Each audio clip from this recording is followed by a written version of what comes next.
el final, cómo lo armamos, pero en definitiva el eje 1 es el que uno intenta que sea el igualador, el nivelador hacia arriba, desde el punto de partida que se sale, ¿no? Yo sé que, de todas maneras, estas clases, al lado de lo que son las clases presenciales, terminan siendo más pobres, ¿no? Pero bueno, hoy vamos a intentar, entre los dos, vamos a hacer una parte yo y una parte de Sergio. Sergio, aparte ni siquiera tuve la oportunidad, Sergio empezó conmigo como... Sergio no cursó conmigo, número uno, no fue alumno mío de esta materia, fue alumno mío de otra materia. A partir de ahí lo invité a una investigación, bueno, se fueron dando ciertas cosas y antes de recibirse estuvo un poco como alumno ayudante. En un momento que decidí tener dos graduados y 2 o 3 alumnos ayudantes. En ese momento entró Sergio. Con él eran 3 alumnos ayudantes. Se recibió, ya no se puede ser alumno ayudante, eso es una tarea de honor. Fernando sigue como alumno ayudante porque, bueno, tiene una carrera muy tranquilo, porque no tiene más tiempo para cursar, además, y es el que me ha dado una mano grande con el blog, me sigue dando una mano este año. El compañero mío del comercial, el profesor de computación o de tecnología. El resto, y el otro, Eli, Sergio y Pablo, se ascribieron, digamos, que es una especie de trabajo de investigación. Pablo no está participando este año, sería bueno que retomara, porque también tiene que estar una cantidad de presencias para que la inscripción sea también efectiva. Supuestamente la tendrán que hacer en 2 años y llevar a cabo un trabajo de investigación, que los dos tienen empezado. Y bueno, y llegó un momento que me autorizaron, después de muchos años de espera, tener un ATP que eso es rentado. O sea, Sergio es profesor rentado ahora. Pero tuvo que competir con Pablo. O sea, los dos que estaban en condiciones de competir eran los 2 graduados que tenían inscripción en curso. Y bueno, ganó Sergio. Fue el que mejor clase dio, que fue un poco lo que definió entre las dos presentaciones, porque también tienen que presentar proyectos, bueno, etcétera, etcétera. Pero lo que terminó de definir fue la clase, bueno, pero Sergio no tiene todavía un año entero conmigo de cursada, digamos. También hubiera sido buenísimo poder compartir las clases. Yo iba a buscar la vuelta porque la renta de él es 2 horas cátedra, es la mitad de la cursada. Digamos, intentaba buscar una vuelta para que él viniera una por medio y hiciera más práctico, digamos, ¿no? Cosa de que ustedes puedan no, hacer más palpables, una expresión, metafóricamente, los contenidos de la materia. Pero bueno, todo esto, la pandemia lo tiró por la borda, y la verdad que está haciendo un esfuerzo grave, porque todos los miércoles que nos encontramos, él está a las 4 horas, no llegamos a dar 4 horas cátedra, pero está toda la clase, que son más que 2 horas cátedra. Así que bueno, la pandemia nos ha trastocado desde todos los puntos de vista. Así que, pero por otro lado, me queda una gran pena de haber perdido tantos en el camino, aunque uno intenta otra cosa, ¿no?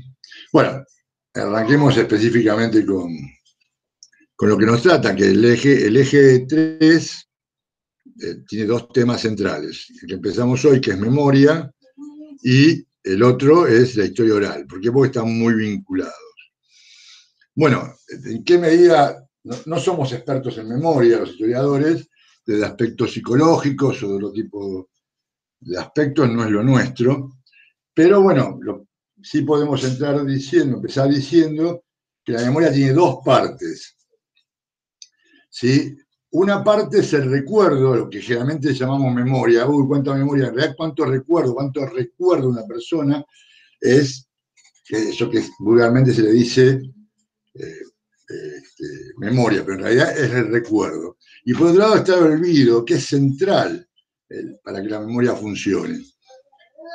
¿Por qué es central? Porque en definitiva, cuando uno pasa un aspecto doloroso en la vida, físico, psicológico, de cualquier tipo, y si estuviera memorando todo el tiempo ese dolor prácticamente no sé si si le podía dar permiso de seguir con su vida, digamos, ¿no?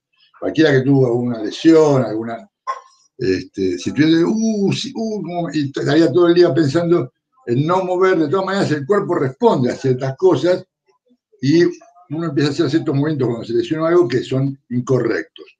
¿Por qué? Porque de alguna manera, en algún lugar de nuestra mente, el cuerpo intenta defenderse de aquel dolor, pero eso no queda en el recuerdo permanente como una cosa vívida, porque si no estaríamos, difícilmente podríamos sobrellevar lo que nos toca, ¿no? Cada uno tendrá sus recuerdos y cada uno tiene un desarrollo mayor a través de la sensibilidad, digamos, de los sentidos, de ciertas memorias. Hay una memoria gustativa, y que uno dice, estos ravioles me hacen acordar de los ravioles de mi abuela, que es por decir cualquier cosa, ¿no? Pero y eso tiene que ver con una memoria gustativa, hay una memoria olfativa, y hay una memoria visual y una memoria auditiva. Estas básicamente son las principales que usamos para llevar estudios adelante, ¿no? Algunos, la memoria auditiva les facilita el estudio y a otros la memoria visual, ¿no? Por eso es tan importante como docentes que usemos el pizarrón, porque para los chicos, aunque después vayan y saquen una foto, no importa, los conceptos centrales, volcarlos en un pizarrón, tiene esa importancia también, porque a los que tienen mayor memoria visual, por ahí nos escuchan, pero no les queda tanto cuando explicamos como cuando marcamos que eso es importante. Esto está conectado con esto otro. Bien. Por supuesto, algunos cuando leen dicen, sí, porque yo estaba en la página 28, ¿qué decía la 28? Bueno, ese tipo de memoria tiene que ver con la memoria visual, ¿no? Muchísimo más que con la memoria auditiva.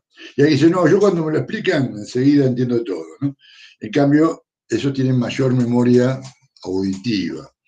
Bien, eso sería un puntapié. Por otro lado, lo que yo quisiera, digamos, poner una posición, no todos los estudiantes estamos de acuerdo, pero básicamente es que la memoria es una fuente de la historia y no es historia en sí misma. O sea, no es directamente historia.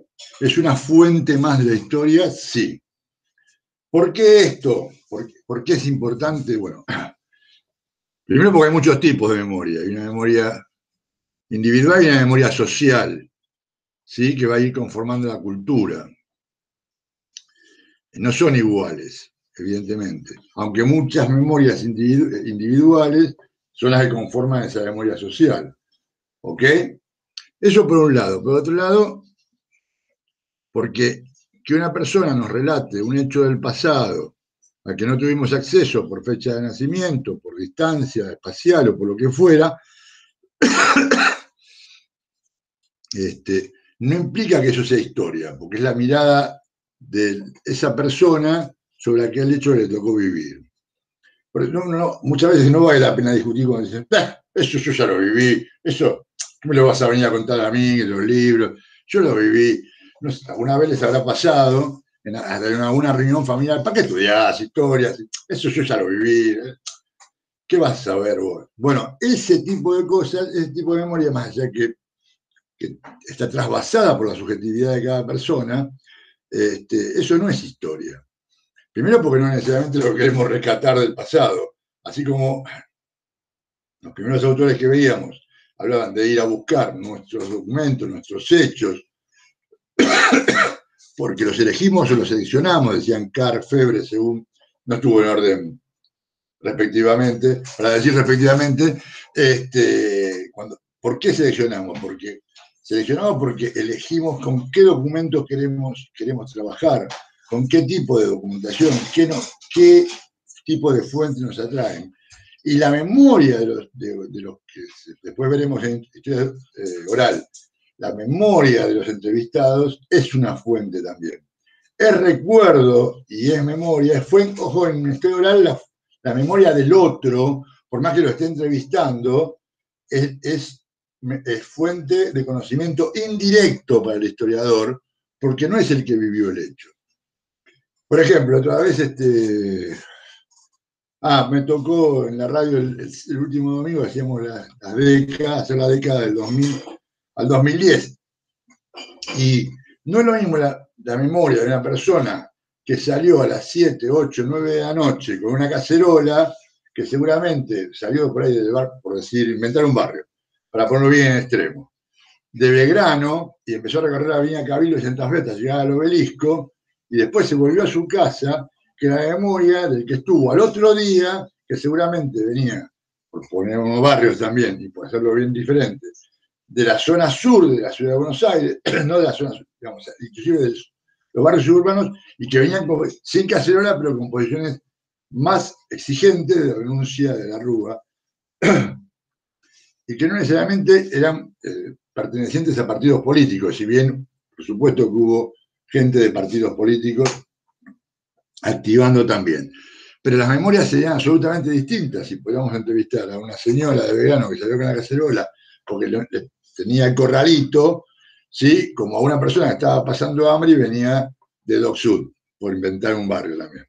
Está bien, se entiende la diferencia, y sin embargo los dos vivieron ese 2001, cada uno a su manera, y quizás estuvieron en los mismos lugares, quizás con la diferencia o quizás no, o quizás tengamos dos personas que estaban a 100 metros una de otra y en donde una estaba la una, no había ningún conflicto y a 100, 150 metros estaban empezando a correr porque 100 metros más allá había disparos que el otro no escuchó. Entonces, las memorias tienen que ver con lo que, más allá que después la televisión, o me pueden haber agregado acontecimientos que no viví, que no fueron vividos por el entrevistado, ¿sí? Lo que uno tiene que apelar siempre es a rescatar lo vivido por esa persona y puede agregar a esas fuentes de memoria, a esas memorias, puede agregar otro tipo de fuentes. Eso es lo interesante que siempre, como recomendaba también Farsh en la clase que dio Sergio, no podemos remitirnos a un solo tipo de fuente. Ahora quería hablarles un Perdón, poquito de la...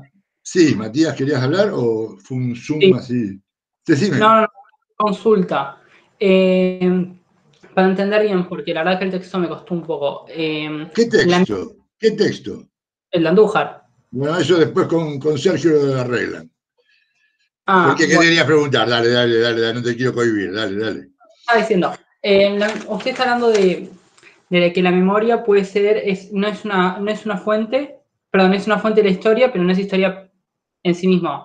Entonces podríamos decir como que una vez que tiene la historia, quizás la memoria nos se puede ayudar a, no sé, dar ciertas características de la historia, ciertos detalles, pero no puede ser que toda la historia sea una memoria.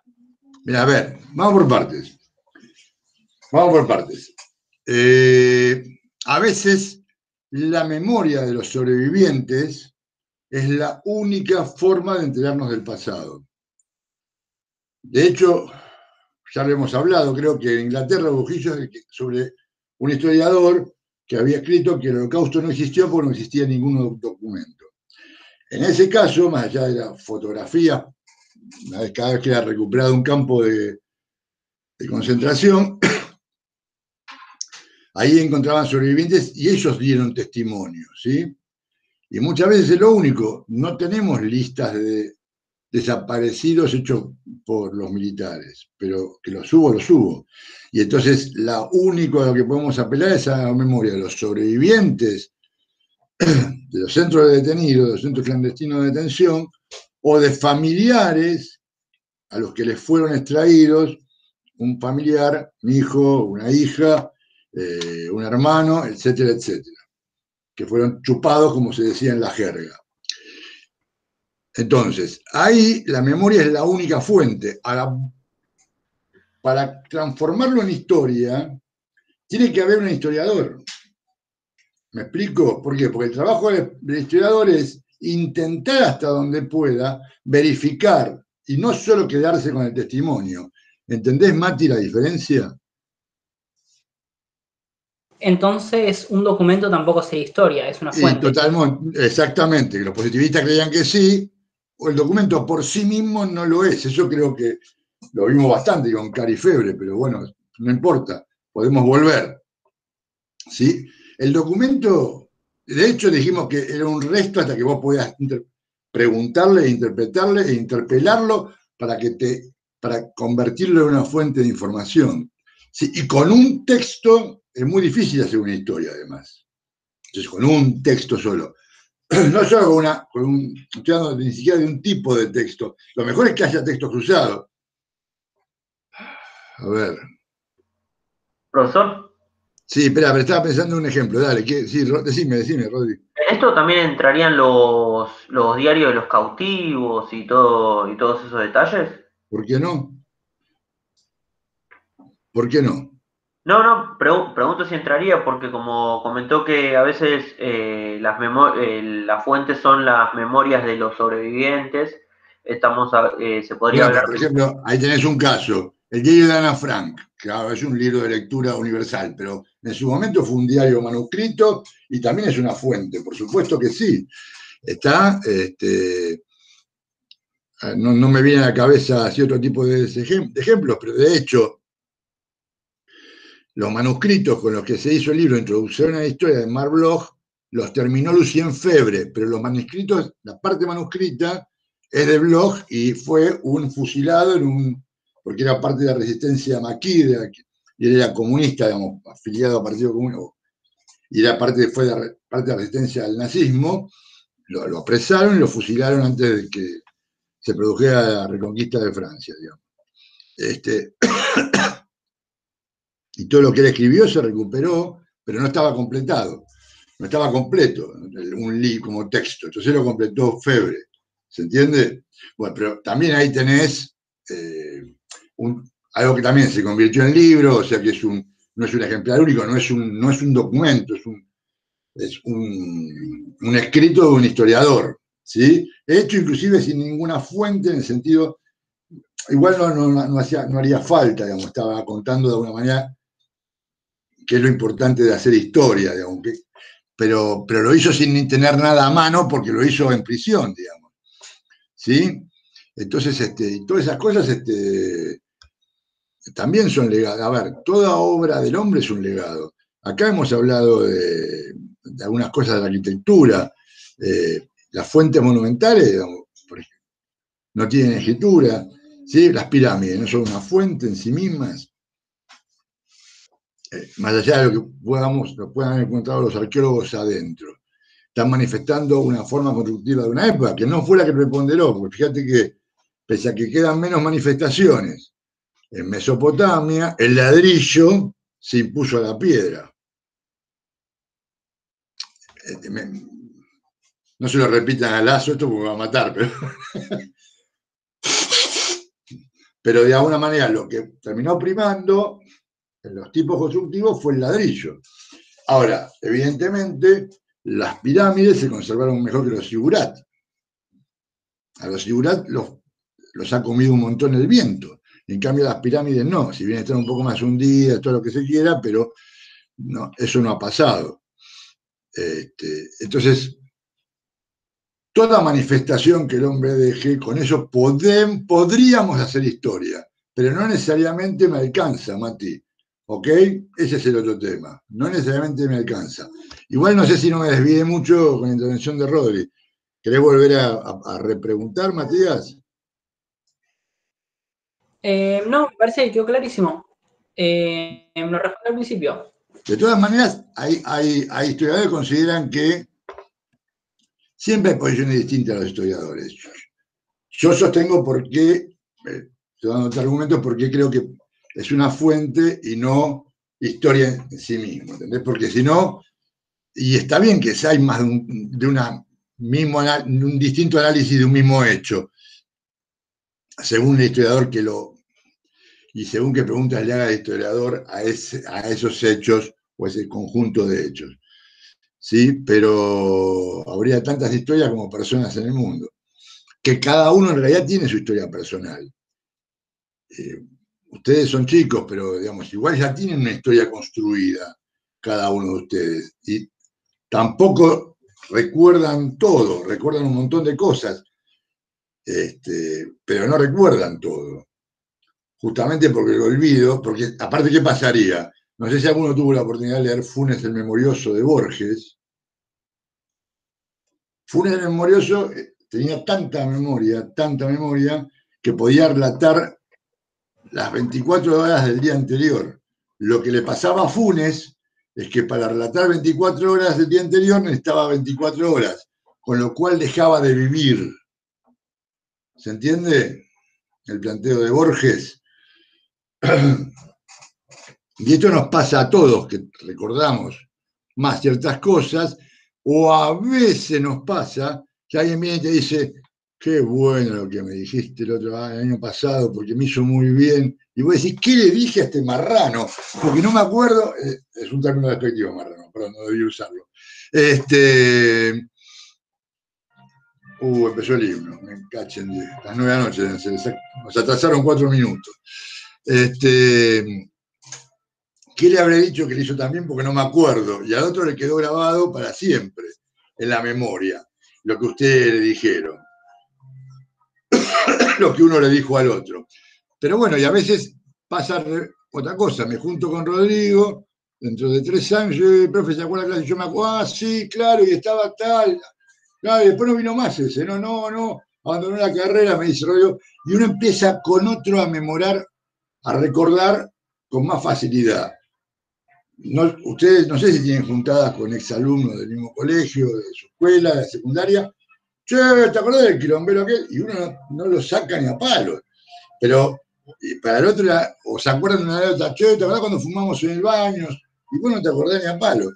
Pasa, ¿está claro? Entonces todas esas cosas son parte del juego de la memoria, del recuerdo y del olvido. De lo que para uno, por supuesto, fue trascendente, se le ha recordado más. Otra cosa que nos pasa como seres humanos, que al llegar a cierta edad, más grande que la mía todavía, espero, que falte un poco, ¿sí? Recordamos más lo que nos pasó en la infancia que lo que pasó el día anterior. ¿Sí? Entonces, y eso tiene que ver con los síntomas que empiezan a aparecer en la vejez.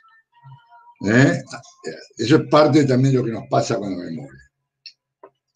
Pero entrando un poco más en temas para dejarle el resto del aula a Sergio, tenía que haber empezado vos ahora, Sergio, así no escuchábamos el himno. Verdad que muy fieles a los médicos, pero bueno, justo a mí me interrumpe la clase de los lunes y de los miércoles. Buah. Es cuando hablamos de memorias grupales, ¿no? En general la memoria de un grupo se la llama memoria colectiva. Y a mí me parece bien que se llame así.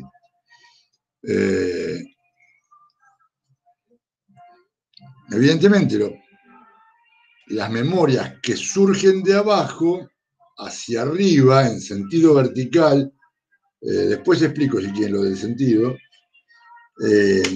están bien llamadas así. Por ejemplo, en realidad las memorias de hijos, de familiares desaparecidos, de abuelas, de madres, son memorias de un grupo que gran parte de la sociedad, no toda, han tomado, se han apropiado, nos hemos apropiado también, pero es memoria de ellas, en principio, y podemos decir que es una memoria formada desde abajo, no desde el poder, sino desde abajo hacia arriba, ¿no? Y a mí me parece bien que se llame memoria colectiva.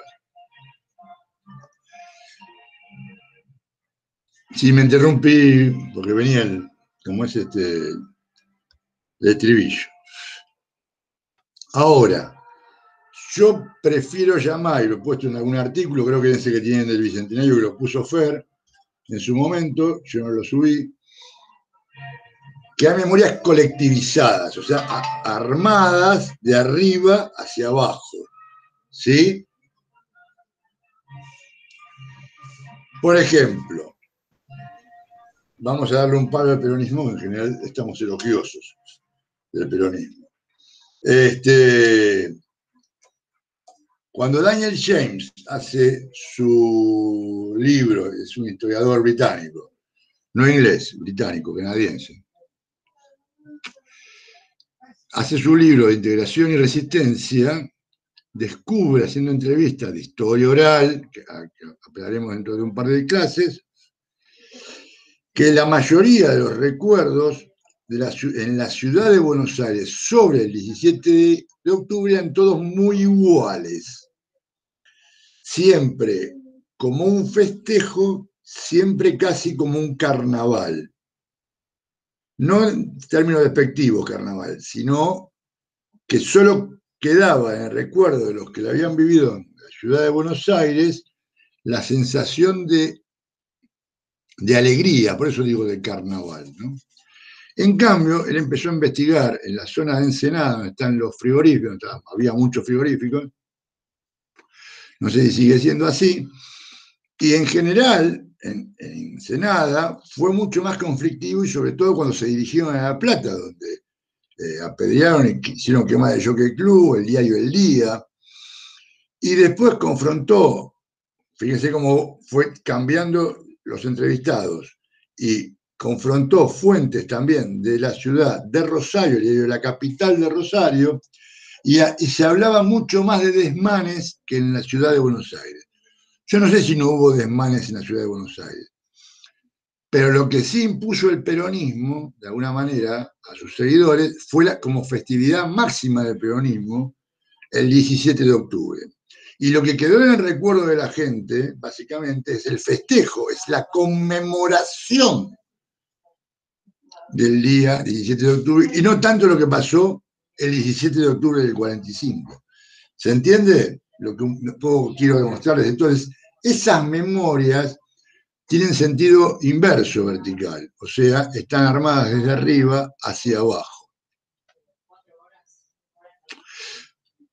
Ojalá fueran solamente una parte de las memorias y de la parte de la alegría.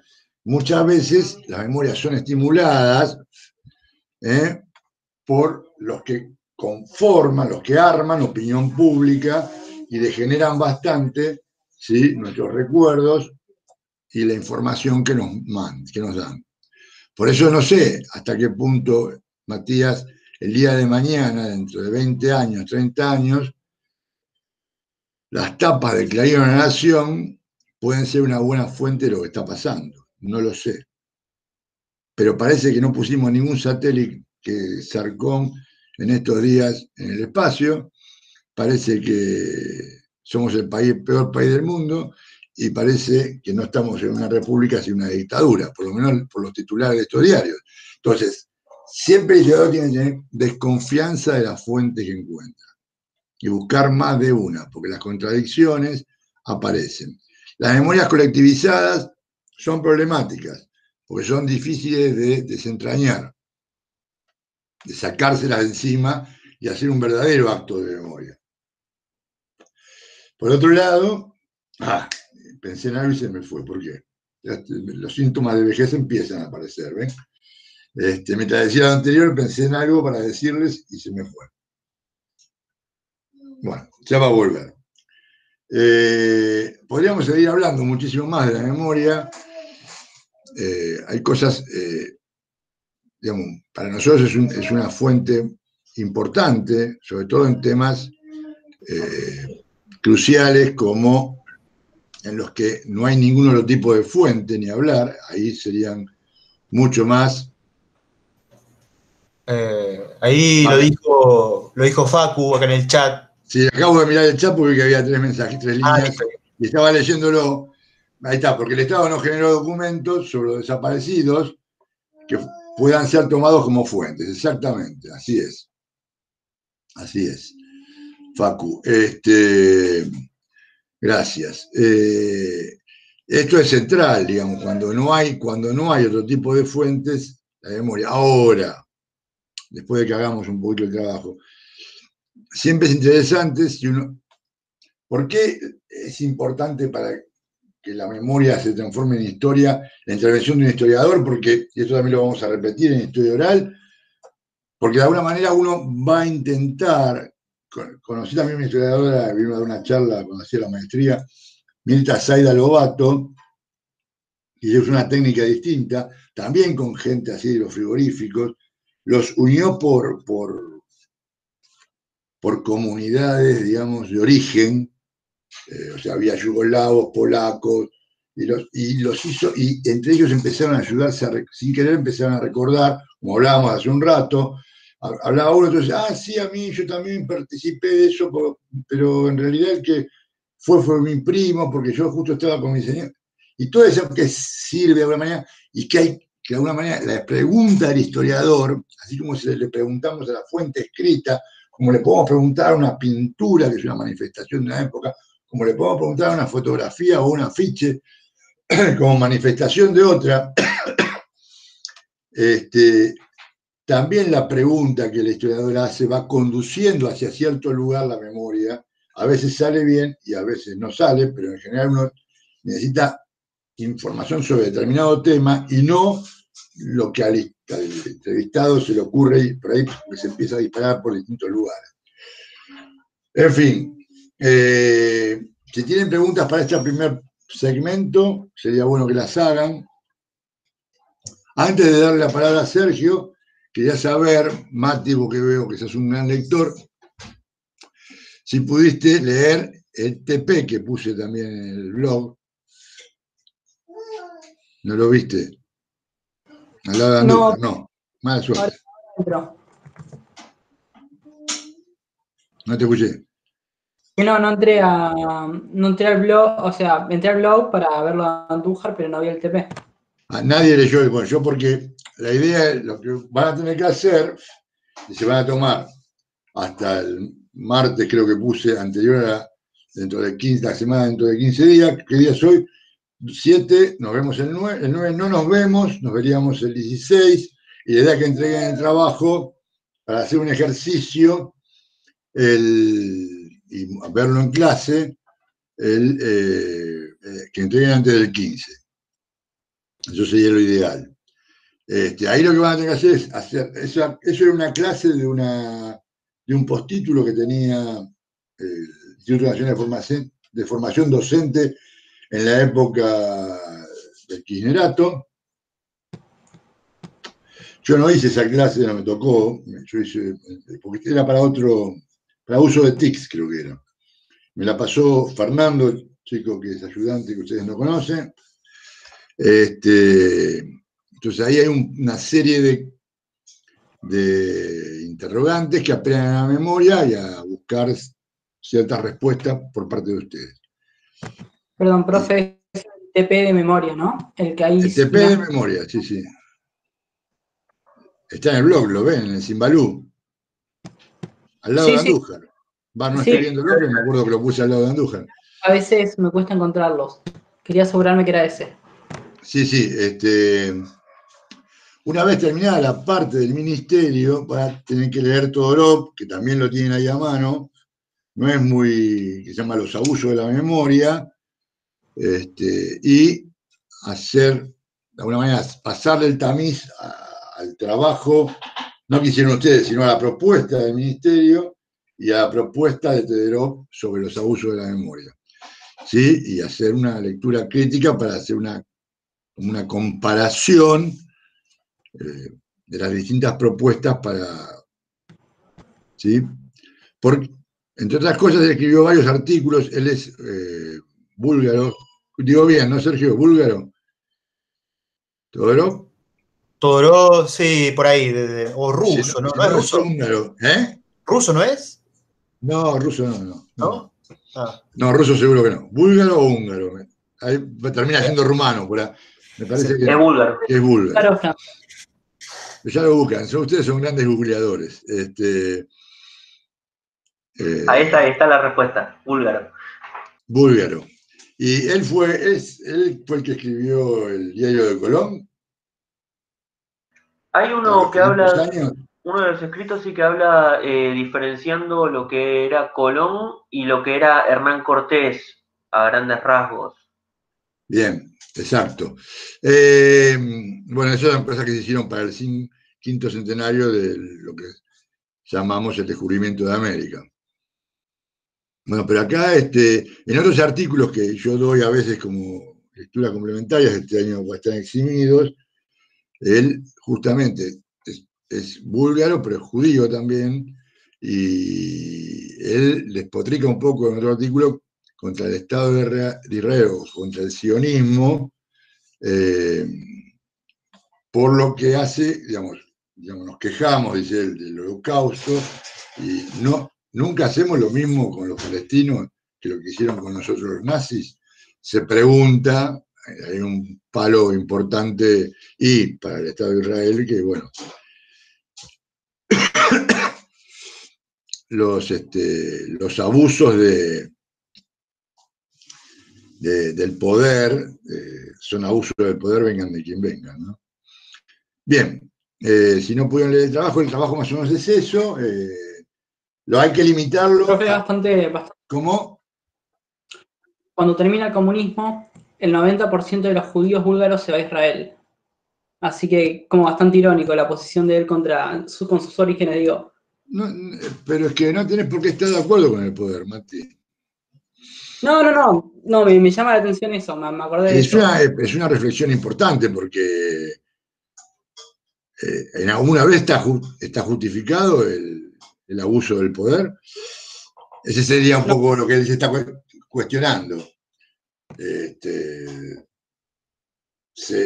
Nos quejamos de cuando abusaron de nosotros, pero no estaremos abusando de otros. A mí me parece una buena, por lo menos para pensar, no digo que sea cierto, cuando es válido, quién es el que tiene la varita para decir esto sí, esto está mal, esto está bien. Bueno, es complejo. Perdí el hilo de lo que estaba diciendo, perdón. Bueno, tienen que leer el texto ese y comparar un poco con la propuesta del ministerio, no del gobierno anterior, sino del periodo todavía, del periodo de Cristina, digamos. Pero un ministerio de educación más presente, muy presente. No sé si lo va a lograr de la misma manera, pero bueno. No sé si me gusta mucho Don Trota tampoco. Pero bueno, sobre gustos no hay nada escrito, decía, ¿no, Sergio? Así que bueno, si no tienen preguntas, de última, si tienen alguna duda mientras hacen el trabajo, sobre alguna duda, si bien voy a estar más enloquecido los sábados porque empiezo con el ingreso al Pellegrini,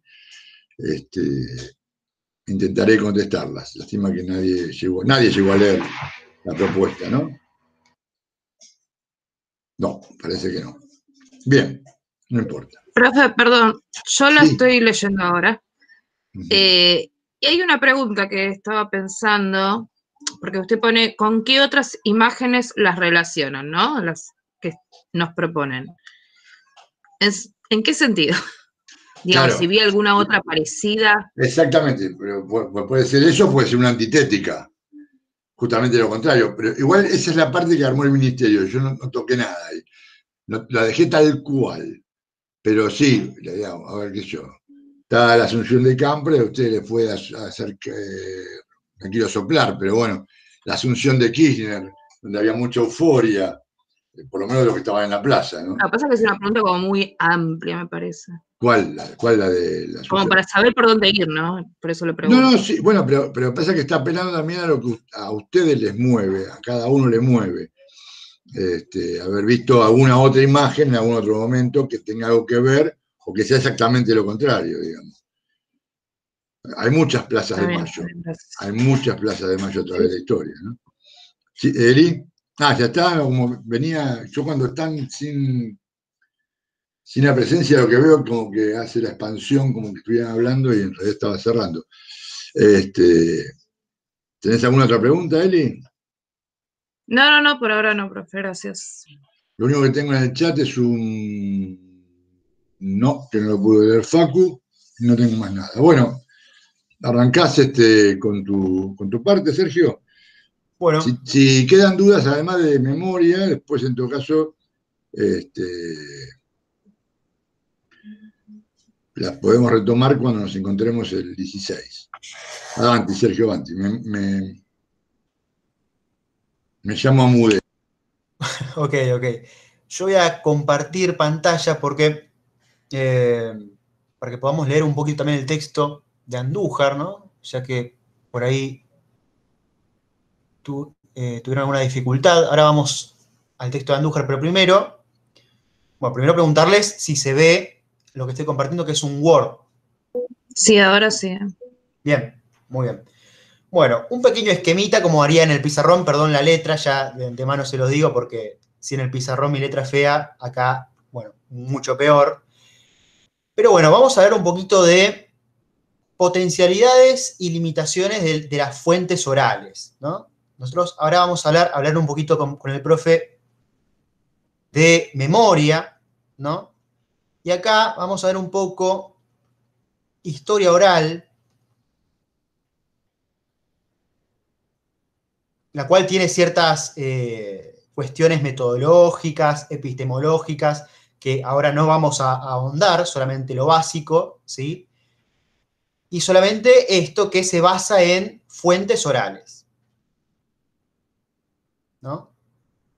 Esa es la materia prima de la historia oral, justamente las fuentes orales. O sea, cuando hablamos de fuentes orales, ¿de qué estamos hablando? ¿No? O sea, ¿de qué estamos hablando cuando hablamos de fuentes orales? Y discursos.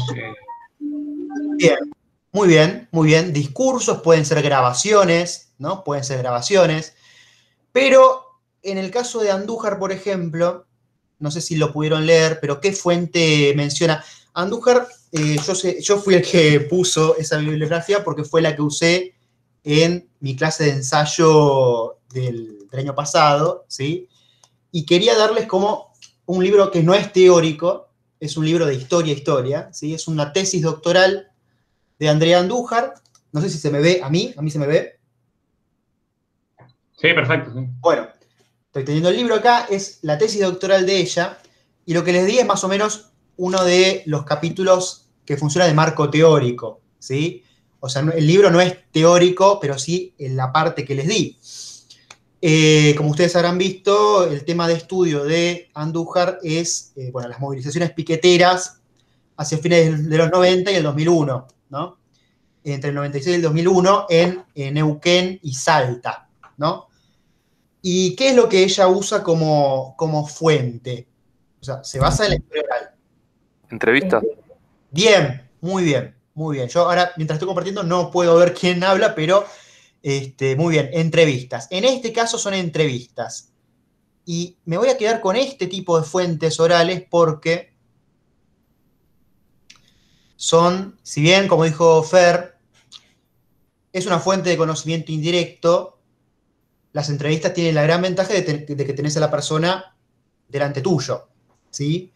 Vos le formulás las preguntas, vos justamente le repreguntás, ¿no? Como les dije, tiene su propia metodología. Su propia metodología que ahora no vamos a ahondar. Mi idea es solamente ver algunas generalidades sobre potencialidades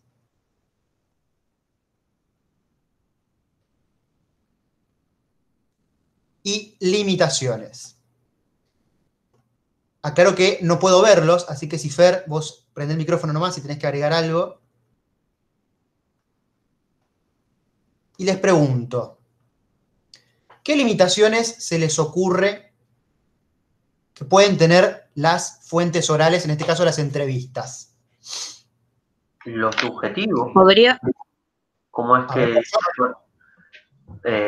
que lo pude haber vivido? ¿Cómo es que lo vi?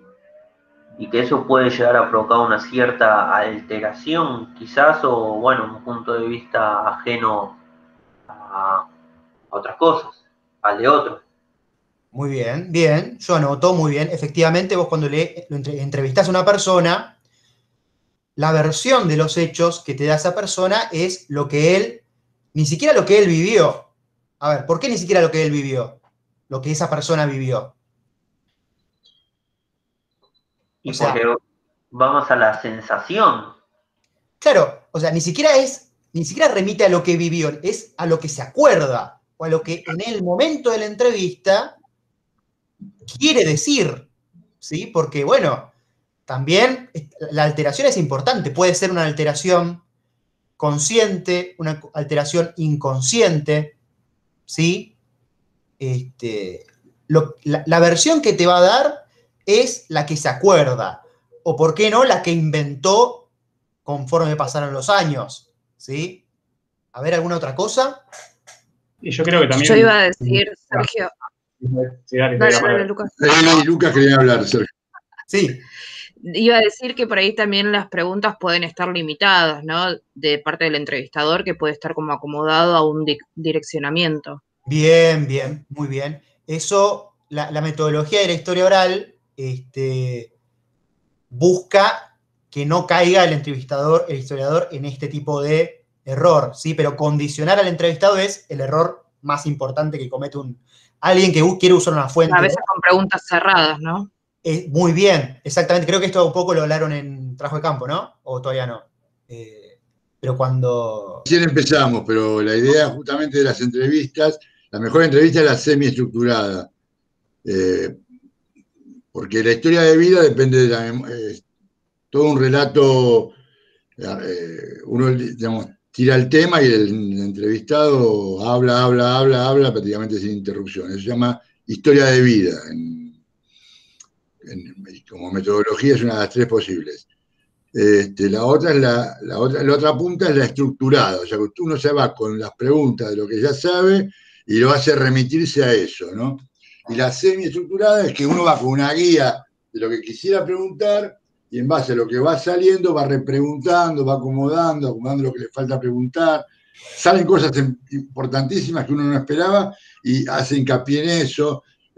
Cuando uno va con una entrevista muy cerrada, limita el recuerdo del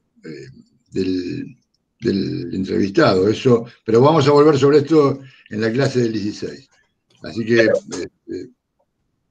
Y tiene que ver también con lo que habíamos visto con Farsh, ¿no? Cuando vos vas al archivo con una idea cerrada de tu hipótesis y querés que el documento diga lo que a vos te sirva para la hipótesis, acá es incluso más fácil.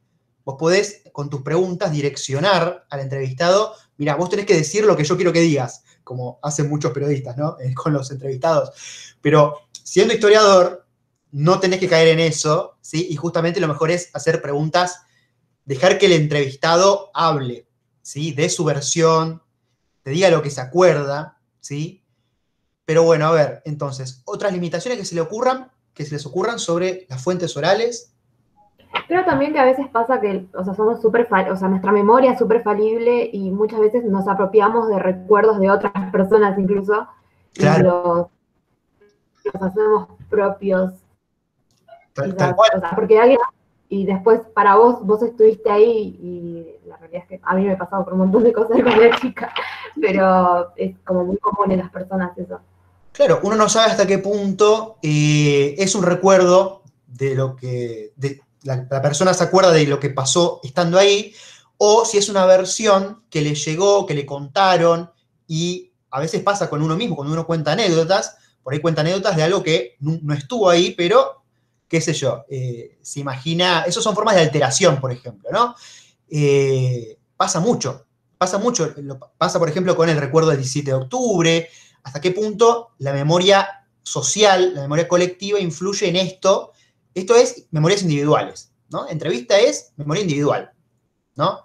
Pero bueno, también pasa mucho el olvido,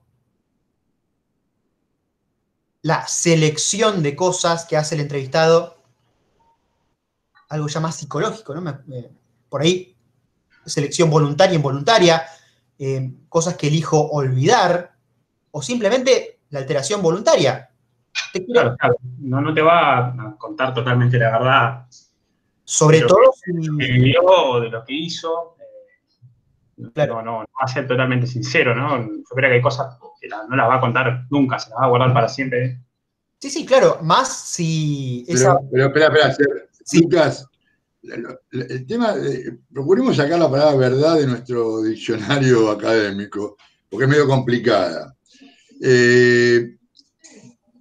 También tiene que ver con lo traumático de la situación vivida, ¿sí? No todo el mundo maneja una situación traumática de la misma manera. Entonces, hay cosas que quedan grabadas, pero que el olvido las aplasta de una manera porque uno no las puede o no las quiere revivir. Entonces, no es que no te quiere contar. Bueno, sí puede ser que haya un discurso en el cual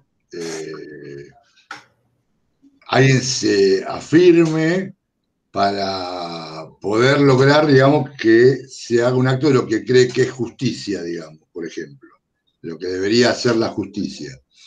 En estos días, supongo que habrán escuchado a la mamá de Facundo, y está muy puesta para alguien que en este momento debe tener muchísimo dolor, pero su reclamo es más fuerte que el dolor. Su lucha por reclamo de justicia, y para poner un tema absolutamente actual, digamos, ni siquiera es histórico, porque pasó ahora, en algún momento será parte de la historia, pero yo la he escuchado en algunas entrevistas y la mujer está plantada, entonces no tiene por qué estar ocultando nada, está tapando su dolor. Cuando en un momento ella pueda, porque consiguió o no, que se haga justicia con respecto al tema de su hijo, quizás el duelo, cuando pueda pasar el duelo personal que tiene que ver con la pérdida de un hijo, que es bastante insuperable, pero quizás mucha parte de lo que hoy recuerda le vaya siendo pasado al olvido para no estar todo el día sufriendo. ¿Me explico, Luqui?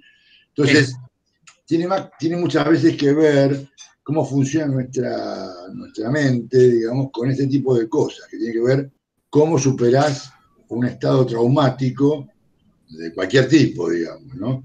Entonces, voy a los traumas porque, en definitiva, los cortes son la manifestación de algo que es una situación, en definitiva, traumática.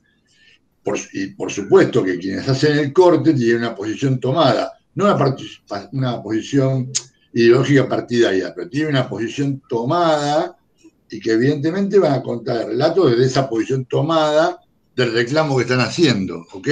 No me quiero adelantar mucho más a eso, pero en definitiva hay una situación de origen que lleva a hacer el reclamo en las rutas, que es una situación que podríamos llamar traumática. ¿Sí? Sin exagerar el tema de trauma psicológico freudiano, no estoy hablando de eso, pero después la mente, digamos, se ocupa de alguna manera de, si tu situación cambia, la mente se ocupa de que eso no sea un recuerdo tan vívido, porque fue complicado cuando lo viviste. ¿Sí? ¿Se entiende? Bueno, claro, justamente está muy bien todo esto porque la pregunta es, ¿las fuentes orales son menos fiables por todo esto que vimos de las limitaciones que los documentos? Y ahí tiene que ver con lo que dijo Fer. Ya sabemos que no existe la verdad, ¿sí? Y un poco a partir de lo que vimos con Farge, todo esto que te cuenta esa persona a vos te sirve, ¿sí? Porque vos no buscás que te dé la verdad, las cosas que realmente pasaron, porque no se puede acceder a eso.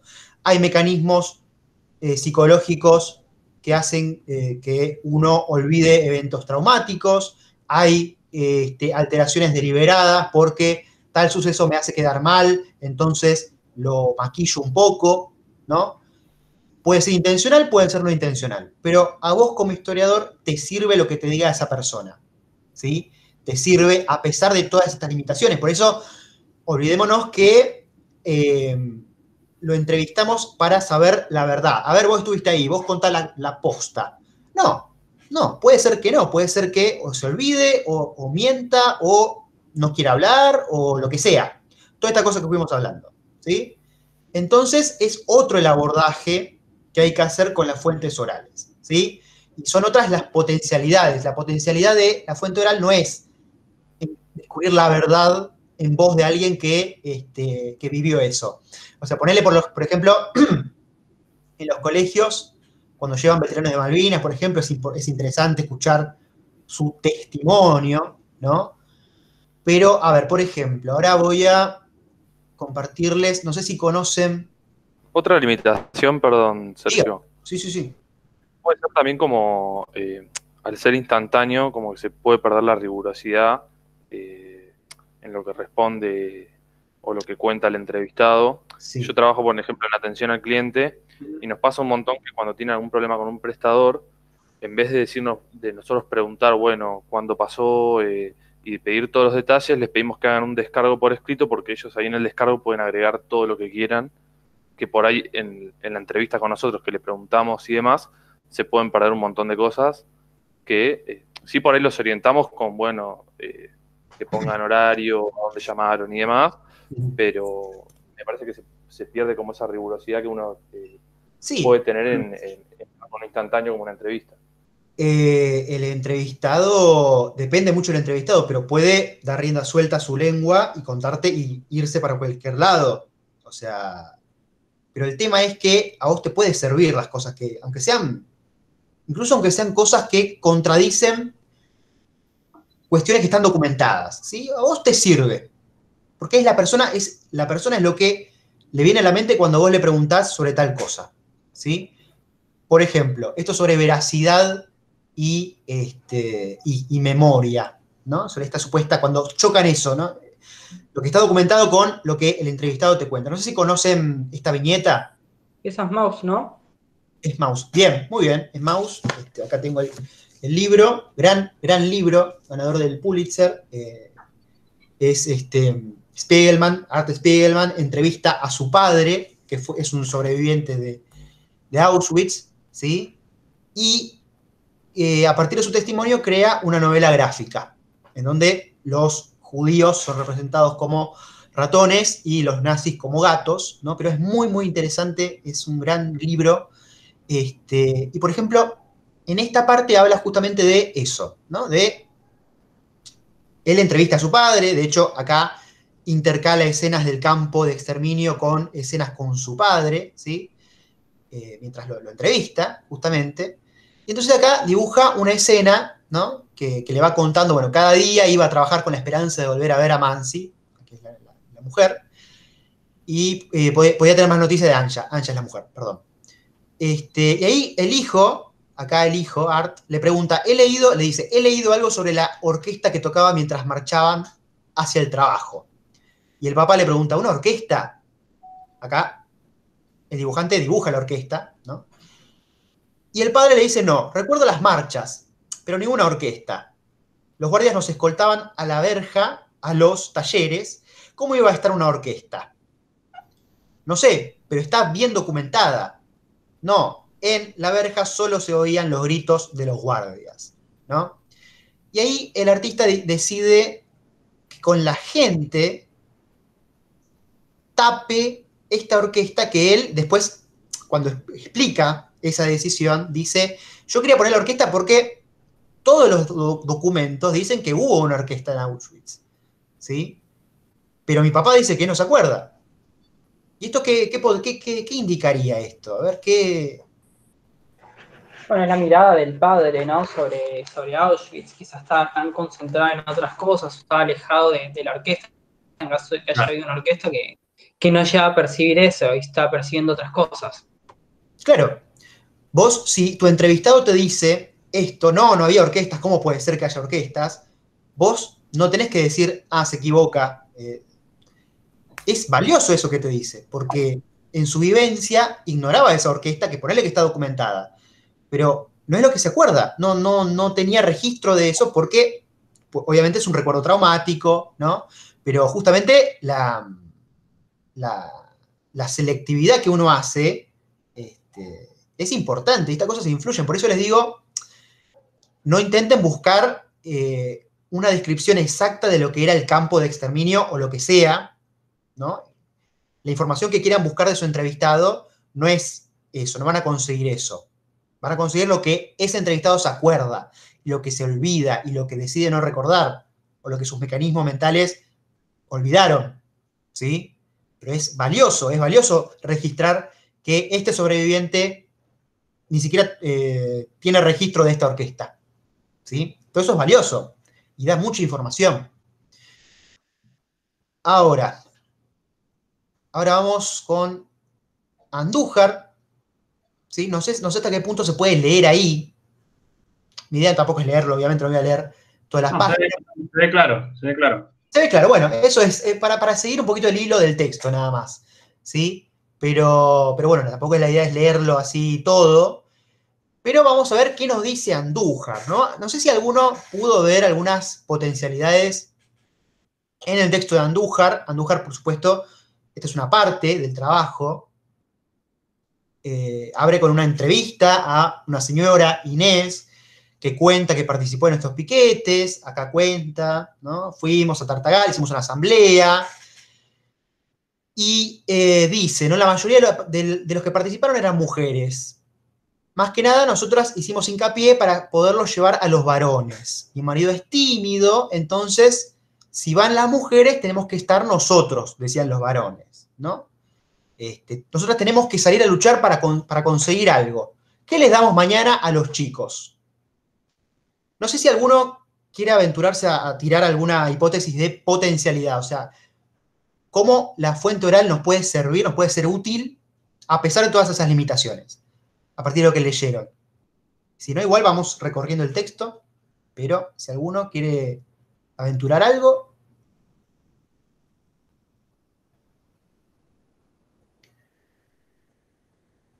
Bueno, entonces vamos a recorrer el texto. Cuestión. Quizás, perdón. Sí. Que quizás como en potencia de formación en potencia, como que se puede intuir esa posición de los hombres y uno puede ahí a partir de eso indagar. Bien. La participación de los hombres en aquel evento, digamos. Bien, bien. Ahí hay una cosa importante. Hay dos cosas importantes en realidad. Una es lo que decís vos y lo voy a rescatar en un rato. La segunda tiene que ver con estas palabras, yo no sé si se ve, pero acá marco rol, por ejemplo. Marco,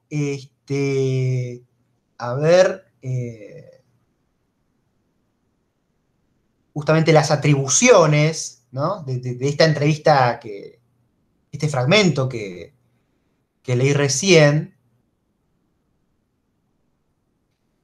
Y, ay, qué problema, se corre esto. Bueno, no importa, pero acá, el contraste entre estos relatos y la mayoría de las narrativas académicas y políticas, las cuales asignan a las mujeres un rol marginal o diluido frente a la presencia masculina.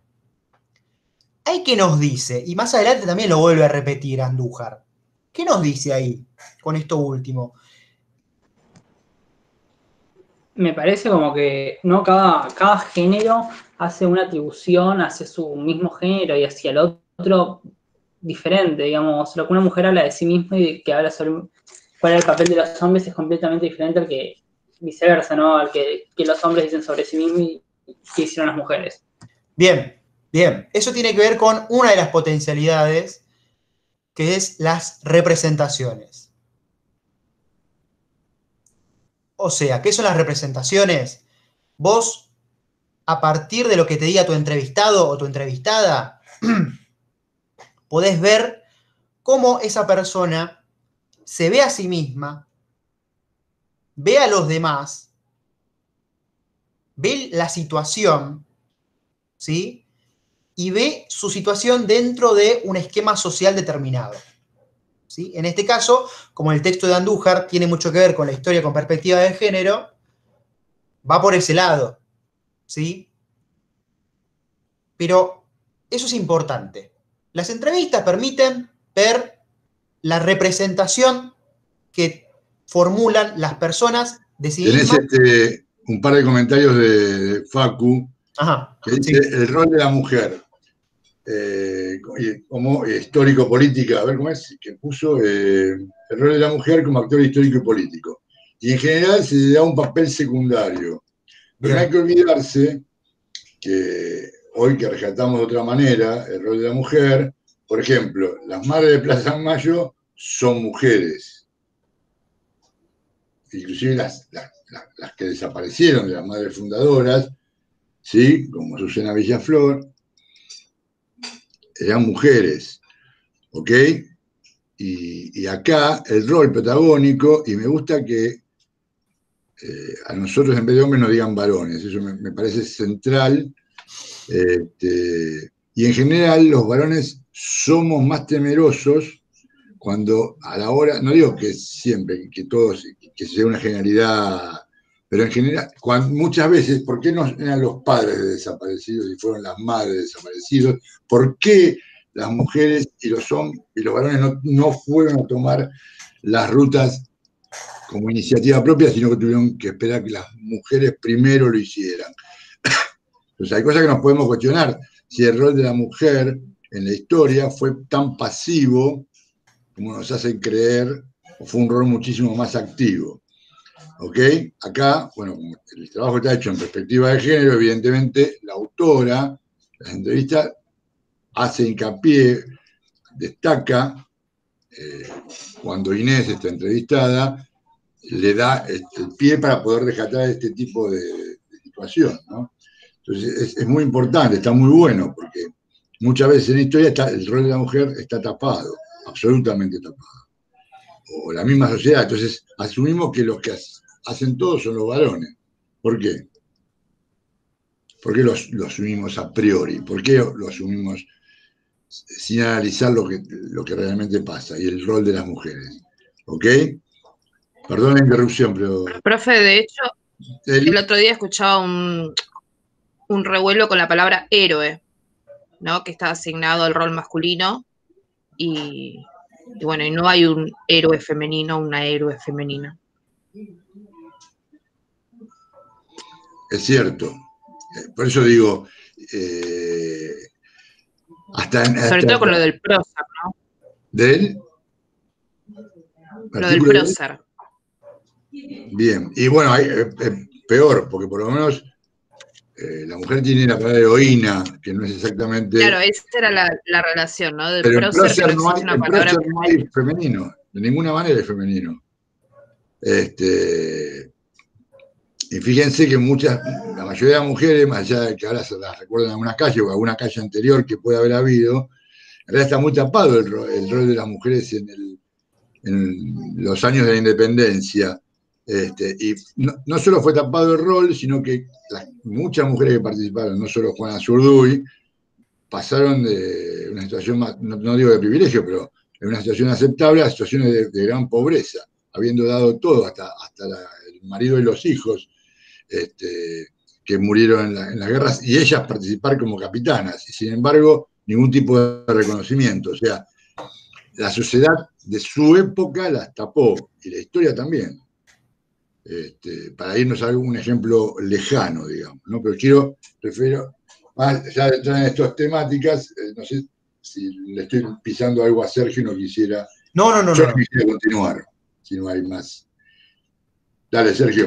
Sí, no, es que es tal cual. Por ejemplo, la hipótesis de Andújar es que las mujeres justamente fueron protagonistas, es más, fueron la vanguardia en estos movimientos piqueteros, porque cuando YPF se privatiza, tanto ahí en Tartagal, ¿no? en Salta, como en Neuquén, la sociedad como que se desmorona, pierde su ancla, ¿no? de estabilidad, porque con YPF se van las escuelas ligadas a YPF, la salita de YPF, entonces son las mujeres las que, como en su rol asignado de protectoras del hogar, protectoras de la familia, son las que salen a las calles, y en muchos casos empujan a sus maridos para que salgan a luchar también, para sostener esa sociedad que se desmorona ante la privatización de YPF.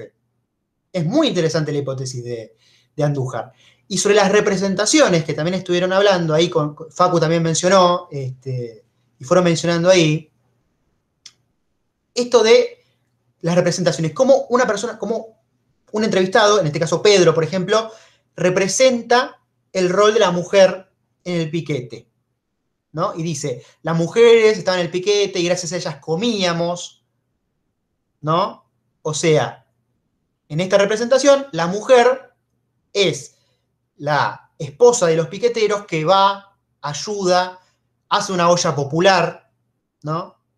Se encarga de los chicos, se encarga de la provisión de comida, cuando en realidad lo que descubre Andújar, entrevistando a mujeres que participaron, es que, por ejemplo, fue una mujer, Laura Padilla, quien firmó el acta de acuerdo con Zapag, con el gobernador, ¿sí?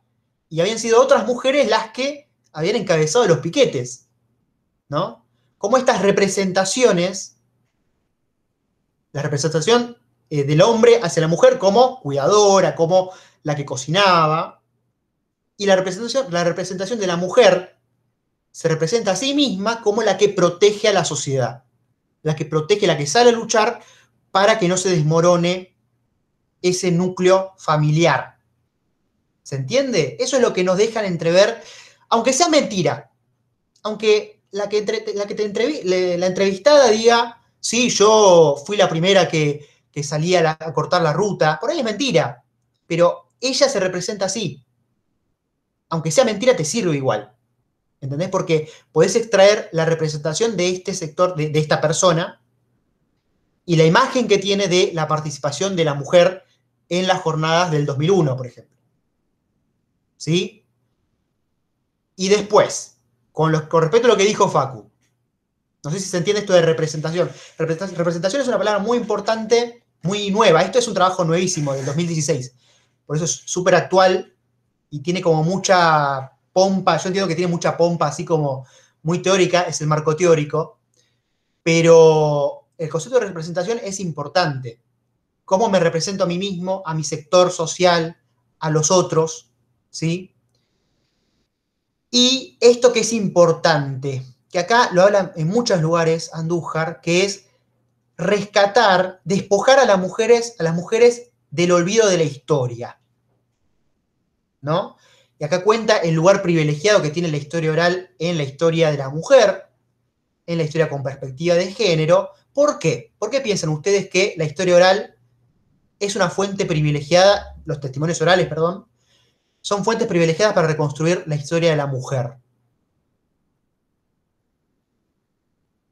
¿Qué se les ocurre?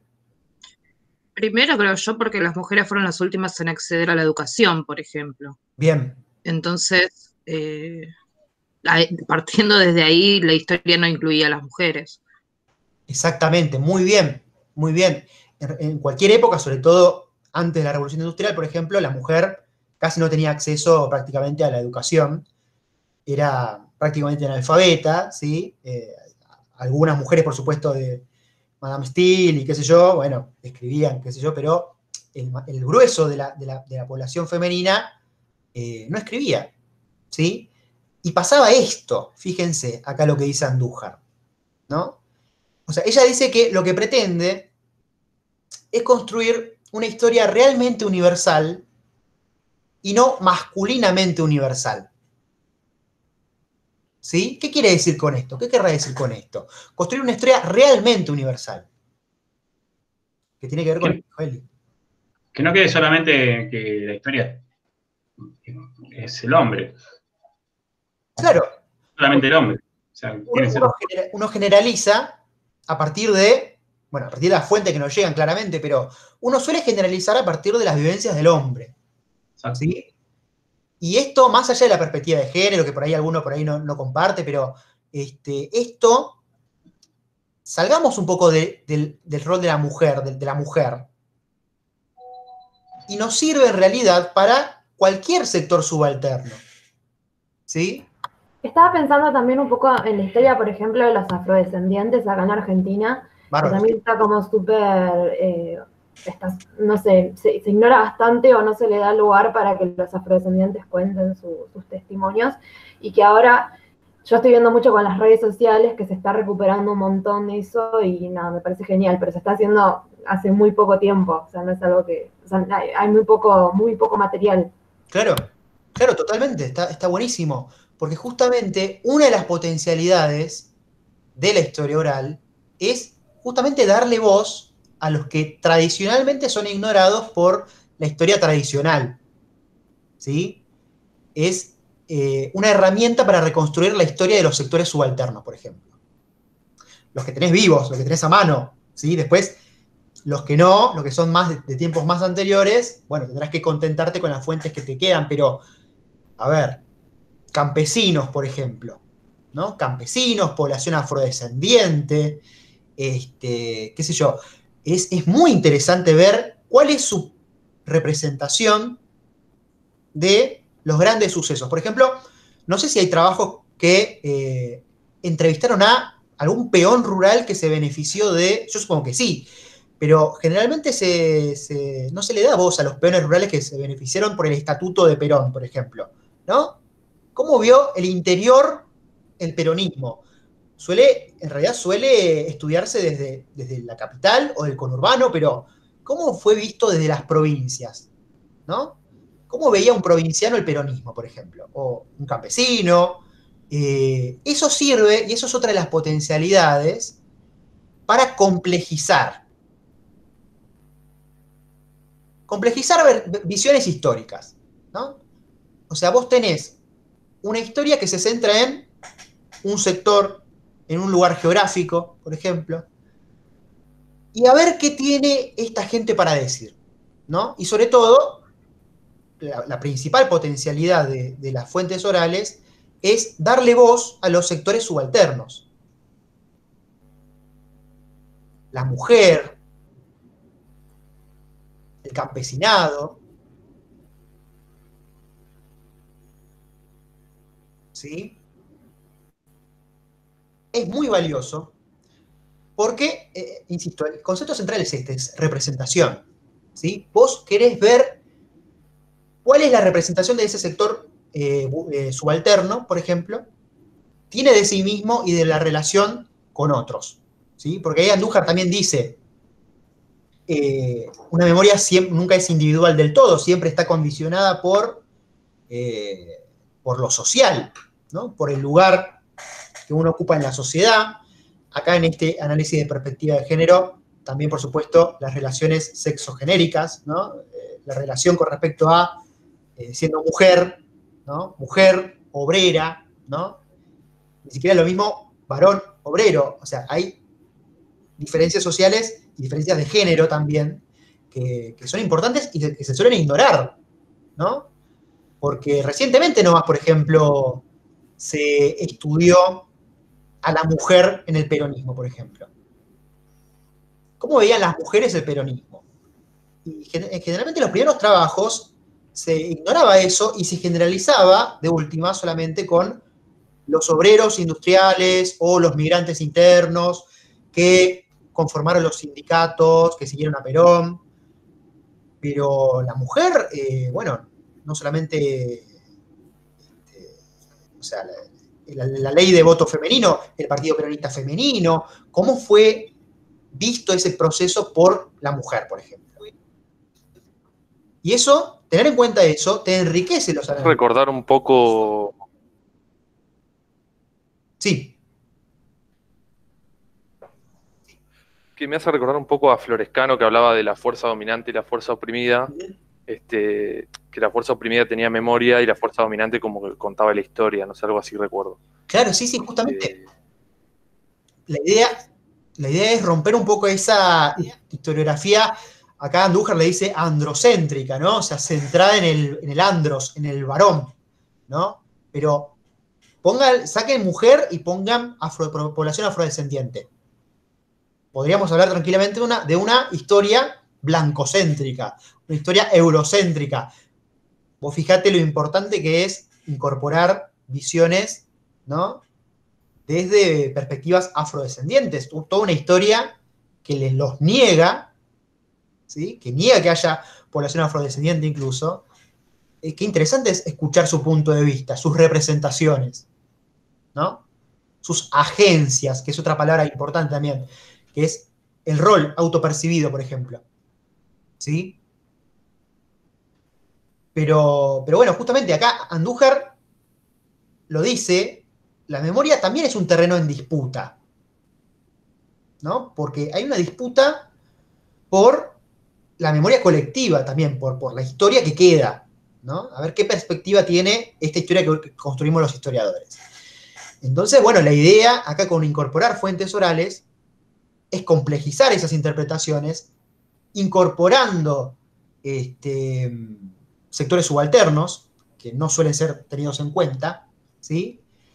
Pero teniendo en cuenta las particularidades de las fuentes orales, ¿sí? Esto es importante, no hay que ir a la fuente oral buscando la verdad, lo que realmente pasó. Ustedes ven que acá Andújar, por ejemplo, contrapone los testimonios con otros testimonios de otras personas, ¿no? Te sirve eso, te sirve enriquece tu análisis al contrastar, por ejemplo, ¿sí? Pero siempre tenés que tener en cuenta que la memoria es un proceso activo de construcción. Esto lo dice en la página 65. Yo voy, bueno, ¿ves? Exigió rastrear otras memorias, no ausentes, sino ausentadas, o sea, que fueron sacadas adrede de los libros de historia, ¿no? Y acá cuenta esto, que la memoria es un producto tanto individual como social, ¿no? Que hay una elaboración constante sobre el recuerdo, sobre la memoria, influyen los espacios de pertenencia socioeconómica, claramente, ¿sí? Una mujer obrera, salteña, ¿sí? Eso influye en el lugar en el que ella se concibe y sobre todo la perspectiva que tiene para con el proceso en general y el resto de actores sociales, ¿sí? Acá tienen varias cosas que cuando vuelvan a leer el texto, espero que quede más claro, ¿sí? Acá habla de el proceso, el olvido, ¿no? El olvido que implica selectividad, ya sea consciente o inconsciente, ¿no? O sea, esto que hablábamos antes, que hablaba antes Fer, ¿no? El olvido, dice Andújar, no es una falla de la memoria, sino más bien un proceso activo que puede nutrirse de varias fuentes y que debe ser sometido al análisis histórico, de igual modo que el recuerdo. Es un objeto de estudio también. ¿Por qué se olvida esto? Por ejemplo, pasa tal cosa, tal suceso traumático. Bueno, a ver, ¿por qué mi entrevistada no lo dijo en su entrevista? Vamos a analizar eso, ¿no? Vamos a analizar eso a partir de su pertenencia social, a partir de sus representaciones, ¿no? Justamente porque la memoria es algo complejo, es algo en constante construcción, ¿sí? Tienen que haber juicios de valor, matrices simbólicas y normativas.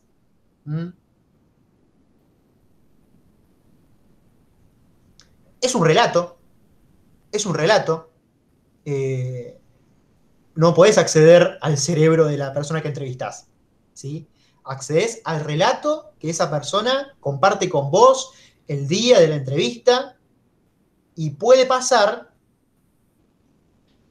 que la persona haya a través de los años creado un relato, ¿no? Un relato dentro de su cabeza de cómo pasaron las cosas, ¿sí?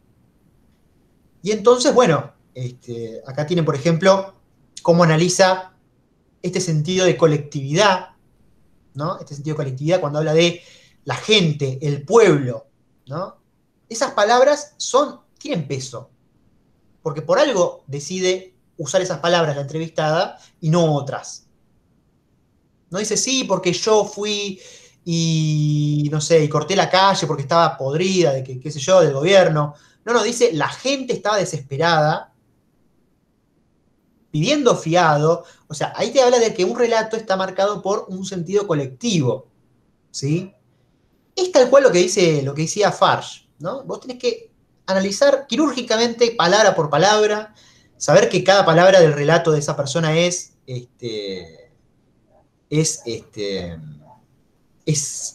forma parte de un proceso de selección, consciente o inconsciente, pero sea consciente o inconsciente, sea mentira, sea subconscientemente, te sirve para ver esas representaciones. Y acá está la conclusión de Andújar. Su lugar de guardianas de la reproducción de la comunidad. ¿Sí? Esa es la hipótesis de Andújar, que la mujer salió a cortar la ruta porque era la representación que la mujer tenía de sí misma, era de guardiana de la comunidad. Al ver que se les cerraban los colegios, que se les cerraba la salita, salieron en defensa de esa comunidad, ¿sí? Y acá tenés, bueno, otras representaciones contrapuestas. Las mujeres tienen que estar en la cocina, ¿no? También es valioso eso. ¿Por qué un varón recuerda a la mujer solo participando en la olla popular y no a la mujer encabezando los primeros cortes de ruta?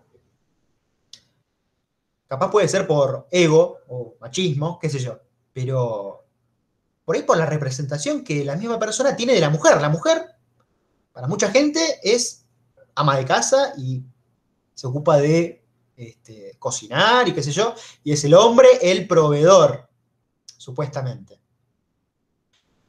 Aparte, fíjense cómo al cerrar YPF, las destilerías, etcétera, el hombre queda desempleado, entonces ya no puede vanagloriarse de ser proveedor, entonces la mujer, después más adelante Andújar habla de muchos casos que el hombre estaba perdido en la bebida, deprimido por no tener trabajo, y entonces fue la mujer la que tuvo que salir y llevar del cuello al hombre para que pelee, ¿sí?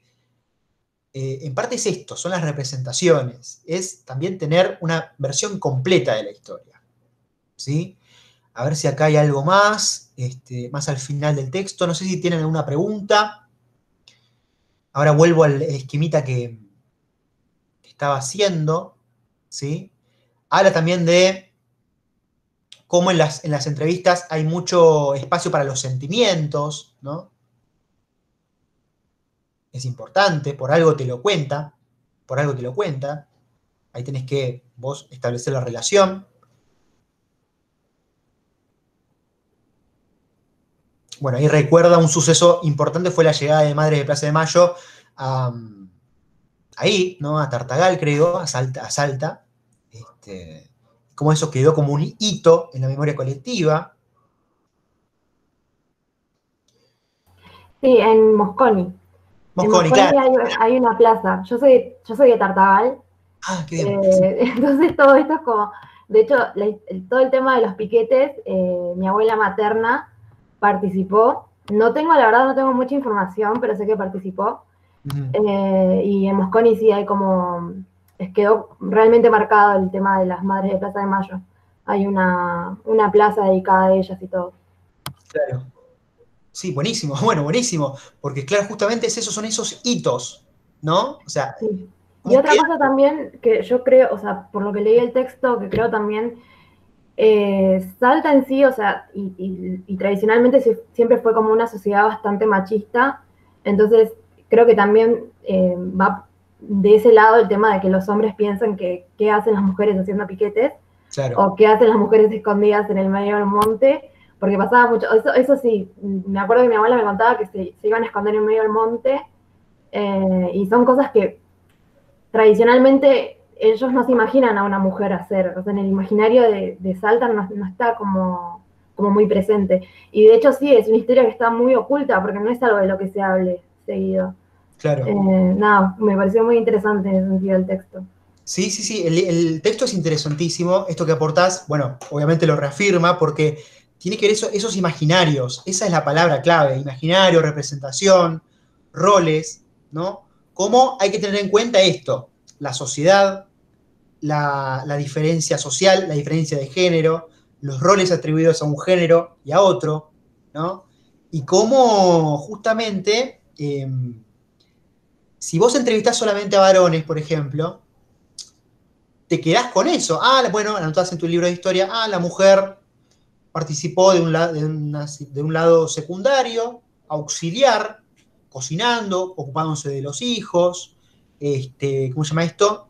Haciendo ollas populares, que es es la imagen construida del rol femenino, que te cuenta el varón que entrevistó. Este es un caso, ¿no? Pero después hay otros, pero cuando contrastás eso con lo que cuentan las mujeres, cuando le das voz, le das oportunidad a la mujer que cuenta a ver su versión, ahí te das cuenta cómo, bueno, las cosas son más complejas. Y cómo en los testimonios entran en juego estos prejuicios, estos imaginarios, como muy bien dijo Andrea, y lo que te queda es una historia más universal, una historia más completa. Y lo que dice Andújar es justamente eso, no nos quedemos con una historia androcéntrica, una historia escrita solo desde el punto de vista del hombre. Porque la mujer, y esto tiene que ver con la teoría del género, ¿no? Simon Davis, por ejemplo, etc. Pero tiene su, ¿cómo se llama esto? Su lugar en la sociedad. O sea, a la sociedad la atraviesan diferencias de clase, pero también de género, ¿sí? Y eso implica roles asignados, ¿sí? Roles deseables, y eso que dijo Andrea, que, claro, una mujer, el ámbito es la familia, no va a salir a cortar rutas. Y, insisto, lo que sale de esta investigación, de estas entrevistas, por lo menos, que hace Andújar, es, no, la mujer fue la que salió primero, incluso, y fue la que obligó a sus esposos a salir. ¿Sí? Y después reconstruye la representación que tenían las mujeres, y entonces tira una conclusión que es, bueno, salieron por esto, porque YPF estaba en retirada y entonces ellas debían proteger la comunidad. ¿Sí? Por eso es muy interesante el libro, es bastante nuevo. Yo quería traerles como también, para que vayan viendo, como le dije yo, es una tesis doctoral, ¿sí? Es el libro con el que se doctoró Andújar de la UBA. Y para que vayan viendo la investigación que se hace, las investigaciones que se hacen en la actualidad, ¿no? Es un libro muy actual, muy, muy actualizado, tiene perspectivas muy, muy novedosas, muy actuales en la historia reciente, que es del 96-2001, ¿no? Tomar la historia reciente como problema, historia de género, la historia oral como ¿cómo se llama esto? Como fuente para la historia de género también. Y este marco teórico que construye Andújar es interesante porque aborda algunas cosas que fuimos viendo con el profe también, ¿no? Esto de memorias sociales, memorias individuales, ¿no? Pero tengan en cuenta siempre esto. A la hora de relacionar con los otros temas que vimos, ¿no? Esto de la verdad, ¿no? Esto que salió aquí, que dijo Fer. Las fuentes orales no es que son menos fuentes porque son menos veraces o porque anda a comprobarlas, ¿no? O porque son más factibles de ser alteradas que las fuentes documentales. No, nosotros ya vimos que las fuentes escritas también pueden ser alteradas, también tienen intencionalidades, ¿sí? Son otro tipo de fuentes. Que depende cómo las puedas abordar, te puede llegar a dar mucha información valiosa. Pero ahí depende del trabajo del historiador. ¿Sí? Es el historiador el que extrae información de la fuente. Pero porque verdad, no hay forma de acceder a la verdad. ¿Sí? A las cosas como realmente pasaron, eso no se puede. ¿Sí? No sé si, bueno, ahí vuelvo acá al Meet, a ver si en el chat. Bueno. Espero que cuando lean de vuelta por ahí Andújar quede claro un poco más algunas cuestiones. No sé, Matías era el que había dicho que tenía alguna dificultad, ¿cómo se llama? Con el texto. Sí, me quedó mucho más claro, nada. En base a lo que dijiste, lo que dijo el profe, me parece que hubo un re buen desarrollo. Muchísimas gracias. Bueno, buenísimo. Así que, ¿alguna pregunta? No sé, Santiago. Y si quedan dudas, de todas maneras, chicos, chicas, procuren anotarlas y las evacuamos en clases posteriores. O sea, nunca traigan una duda vieja. Y está bueno que aparezcan las dudas de lo anterior. Pues, digamos, la historia, o lo que intentamos hacer es esta introducción a la epistemología de la historia de alguna manera, o a las herramientas que van a usar como historiadores toda su vida. En realidad ameritan siempre una reflexión. Ahí había en el texto de Andújar una cita, no creo que textual, pero a Le Goff, que salteaste, que me pareció muy interesante, que habla de la selección que se hace a cada rato el historiador. No sé si la encontrás rápido y la querés leer. Ahí la Sí, te escucho. Ahí la arriba de una página arriba estaba. Sí.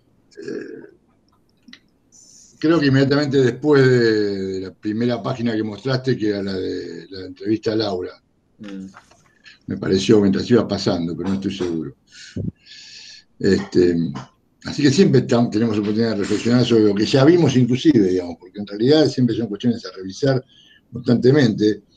Y así como en docencia uno tiene que revisar sus prácticas, el historiador tiene que reflexionar sobre sus propias prácticas también.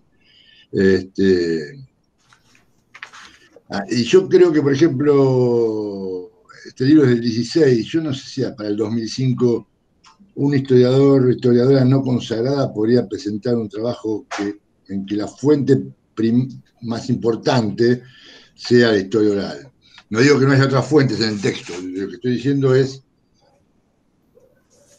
15 años atrás todavía estaba muy verde, no es que estaba verde la historia oral en sí misma, sino la aceptación de la historia oral como para una tesis, digamos. Hoy, también porque en la sociología se trabaja mucho con la entrevista, también que tiene ciertas proximidades con nosotros, hoy es un poco más aceptada, pero costó mucho a los historiadores que hacían, aparte de otras cosas, historias de barrios, historia, ¿la encontraste o no? Sí, acá está. Dale. Sí, dice, es factible señalar que si la memoria es selectiva y propensa a la manipulación, el estudio del pasado por parte del historiador o la historiadora no es autónomo de sus intereses y de las estructuras sociales, ideológicas y políticas en las que vive y trabaja. ¿No? Esta es una cita de Legoff. Legoff, del 98, de la colección que hicieron en Francia sobre reflexiones de historiadores muy importantes, no deja de parecerse también a lo que dice Florescano en el último apartado, ¿no? Las condiciones de producción del historiador. Fíjense cómo hay 18 años de diferencia, uno es mexicano, el otro es francés, y sin embargo cómo a cada rato los historiadores estamos reflexionando sobre las prácticas que hacemos, ¿no? Y cómo, de alguna manera, la perspectiva de género ha entrado fuertemente en estos últimos años. Lo que pasa es que es difícil encontrar a la mujer, más allá de lo que podemos hacer con quienes podemos entrevistar, porque aún están vivas, pero ir para atrás, se han hecho historias de las mujeres. De hecho, bueno, un autor que tienen que leer para el final, que se llama Duby, francés, hizo con otro colega una historia de las mujeres. Se ha hecho una historia de las mujeres argentinas. Me pasaron, no pude ni ojear, hecho por una mujer, creo que una sola, sí, creo. No lo pude ni ojear en este desborde de la pandemia, que hay un amigo que manda, un historiador amigo que trabaja conmigo en el pelo, precisamente, que es, no sé cómo hace tiene un Pac-Man que consigue PDFs y libros enteros de todo, por todos lados. Y acá cuando baja para él, nos lo comparte. Tengo que revisarlo y por ahí lo pueda poner en la parte de libros que tenemos ahí en el blog. Siempre es interesante, como aportes. Pero, digamos, la participación de las mujeres hay que romperlo, digamos, más allá de si podemos conseguir más o menos fuentes en este momento. Romper la representación que tenemos, básicamente, para ese rol de la mujer, ¿no? Ahí con Pedro quedaba claro, digamos. Me parece, porque ellas son las que nos daban un plato caliente, o sea, repetía un poco el rol que él tenía asumido, que la mujer tenía en la casa, lo estaba haciendo en el afuera, de cuidarlo, ¿sí? A los varones que eran los que se quedaban y perdían el rol, además, porque el rol atribuido de que es el que lleva la moneda a casa, o como se le diga, y ese sostén, digamos, de hogar, estaba perdido. Entonces, pero él no puede romper la representación que tiene sobre cuál es el rol femenino todavía. Y no está viendo la otra parte, que es el piquete, que es mucho más importante que cocinen para todos. ¿Sí? Y la defensa de la comunidad que se pierde. Bueno, no quiero redundar, si no tienen preguntas ustedes, para Sergio, pero es muy interesante para reflexionar cómo se está transformando las perspectivas que estamos teniendo y representaciones, como se están ampliando, por suerte, ojalá fueran todos, o en muchos más, pero bueno, de a poco se van pudiendo cambiar la representación. Eli.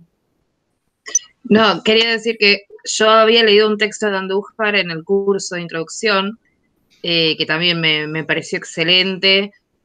Hubo todo un tema dedicado a lo que es la enseñanza de la historia desde el enfoque de género, la ley de educación sexual integral, con un montón de autores que nada, también me dieron otra visión de la historia a la que yo tenía desde lo que traía por ahí del secundario. Son autores que la verdad que... En una frase que leyó Sergio, muy importante, que él en el apuro predijo universal, y dice, la historia masculina universalizada, o sea, fíjense que es el mismo sentido que yo hablaba de memoria, ¿no? Como de alguna manera nos bajan de arriba hacia abajo y nos universalizan y aceptamos porque antes éramos más salames o por lo que fuera, aceptamos que esa era la historia y que las mujeres prácticamente no habían participado. Entonces, cuando yo hablo del sentido de arriba hacia abajo, tiene que ver con ese tipo de cosas que nos han ido imponiendo y que en la memoria colectiva, cultural, digamos, están en la cultura, que es parte de la memoria social, va influyendo en la cultura y son cosas que aceptamos prácticamente de la niñez. Y cuesta romper esas estructuras, cuesta muchísimo, por supuesto que sí, para los más grandes bueno, nos cuesta que decía Andújar, ¿no? El androcentrismo escribió la historia y nosotros todos nos educamos con eso. Entonces ahora romper con esa visión solamente está sucediendo para los que estamos estudiando historia o para los que estamos más interesados en que esto cambie. Para el resto de la sociedad sigue sosteniendo lo que viene hace años, ¿no? Sí, desgraciadamente sí. Y se ve en los casos de los femicidios, se ve, bueno, en demasiados casos, desgraciadamente, en la sociedad actual, digamos. Hay avances, pero todavía hay muchas cosas para cambiar y muchísimo para cambiar. Y la historia, bueno, es parte de eso que hay que cambiar, ¿no? La mirada a la representación que tenemos todos de la historia debe empezar a modificarse, digamos, ¿no? Por eso a mí me gusta que Sergio traiga este texto.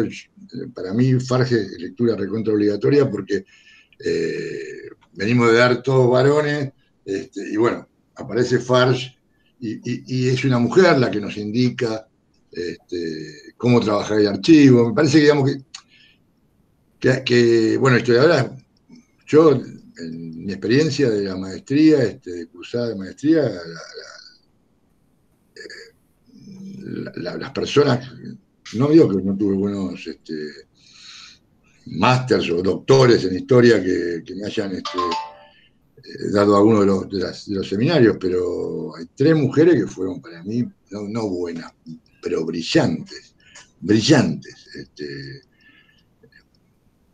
Las 3, y aparte uno, 3 sabían lo que querías preguntarles y compartían como si nosotros fuéramos tan grosos como ellas, y realmente, digamos, esa gente que no necesita enrostrarte, que tiene un máster, que tiene un doctorado, porque está más allá y comparte con la humildad y maravillosa desde todos los puntos de vista que uno podría elogiar a cualquier persona, en este caso las 3 mujeres, ¿no?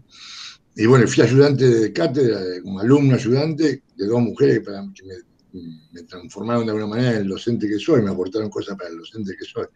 Mati, no sé qué puso por ahí. Es que a mí me quedó muy grabado lo de Florescano. Que me quedó muy grabado Florescano, lo de fuerzas oprimidas y fuerzas dominantes, y me parece eso como muy importante, identificar cuáles, además relacionado con eso de que siempre se dice de que la historia la cuentan los vencedores, y medio como buscar cuáles son esas fuerzas oprimidas, ya sean afros, mujeres, no sé, latinos. Precisamente, Hoffman tiene una frase, en un texto que no les doy, pero que bueno, que podría ser parte de la materia, que es, lo que dice es, la historia la escriben los vencedores, pero crece de la mano de los vencidos. ¿Por qué dice eso Hoffman? ¿Por qué la historia sostiene que crece de la mano de los vencidos? ¿Por qué suponen que dice eso? Sería porque a partir de la perspectiva de la persona que fue vencida, por decir así, de los vencidos, es donde se termina enriqueciendo. Porque si bien está bien, la idea está. Es el que se cuestiona por qué perdí y busca razones. No te cuento un relato de la victoria, sino por qué me tocó a mí perder. ¿Qué es lo que se hizo, lo que no hicimos bien? ¿Qué es? Y tiene esa posición de... ¿Por qué? Y los por qué siembran la duda, y la duda te ayuda a crecer. Es difícil vivir en la duda, pero la ciencia es un poco eso. Santi, no te escuché, perdón. No, sí, que ese tiene como el vencido ese lugar de resistencia y también de querer dominar, digamos, de sacar al dominante, al ganador, al vencedor y querer dominar. Entonces, bueno, busca mediante la resistencia, ese crecimiento por ahí al que te referís. Tiene necesidad de buscar un cambio, no sé si dominar, pero sí de buscar un cambio. De analizar qué pasó para que estar en esa situación. ¿Sí? Bueno, no sé, ¿querés agregar algo? Sergio, estuvo muy bueno lo tuyo. Te felicito como siempre. No, gracias. No, si a alguno le interesa por ahí, puedo digitalizar el libro. En algún momento por ahí lo hago, porque es un libro que no sé si se consigue muy fácil, pero bueno, cualquier cosita, si a alguno le interesa, cuando tenga tiempo, por ahí me hago un tiempito y lo digitalizo. Y perdón por si hay cosas que no se leen, porque fue... No, se leía perfecto. Listo. Bueno, buenísimo. Así que bueno, nada de eso, chicos, por mi parte. Gracias por la participación, el interés. Buenas noches, Facu. Genial, Sergio. Bueno, gracias, profe. Muy bien. Bueno, cualquier cosa, si tienen dudas, cuando se puedan poner a leer el trabajo, no hay problema decir fin de semana. Así que, bueno, pregunten por el grupo de WhatsApp, pregunten. ¿La consigna está escrita en algún lado? Sí, en el blog tenés, al lado del texto de Andújar, tenés el trabajo y al lado tenés...